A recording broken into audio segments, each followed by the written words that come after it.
గొడవేతైతే ఉన్నదో అందరూ గమనించారు.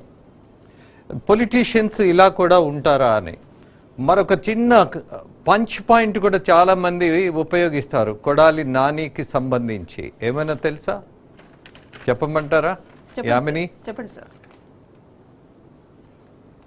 రుద్రాక్షలు వేసుకునే వాళ్ళు కూడా పచ్చి బూతులు మాట్లాడుతుంటారు అన్నటువంటి ఒక క్యారెక్టర్ని చూసాం మనం. That is mister Kodali Nani. అంటే ఇక్కడ కొడాలి నాని చాలా కాన్ఫిడెంట్ గా ఉన్నారు, ఆయన విజయం సాధిస్తాను అన్న ధీమా వ్యక్తం చేశారు సార్. సాక్షాత్తు చంద్రబాబు నాయుడే వచ్చి ఈ నియోజకవర్గంలో పోటీ చేసిన గెలుపు నాదే అన్న కాన్ఫిడెన్స్ వ్యక్తం చేశారు. కాన్ఫిడెన్స్ నేను తప్పుపట్టను, వాళ్ళ రీజన్స్ వాళ్ళకు ఉంటాయి. ఎప్పుడైనా ఎవరైనా దాడికి వెళ్ళబోతున్నప్పుడు కూడా అవతలోడు బలవంతుడని తెలిసినా కూడా నేనే గెలిచొస్తాను అన్నటువంటి ఒక స్వభావం కొంతమందికి ఉంటుంది. అక్కడికి వెళ్తే మనం ఏం చేయలేము అన్నటువంటి నిజం తెలిసినా కూడా బట్ ప్రచారం మాత్రం నాకే అన్ని తెలుసు, నేనే గెలుస్తాను, నేనే నిలబడతాను, నేను మాత్రమే అన్నటువంటి ధోరణి చాలా మందిలో కనపడుతుంది.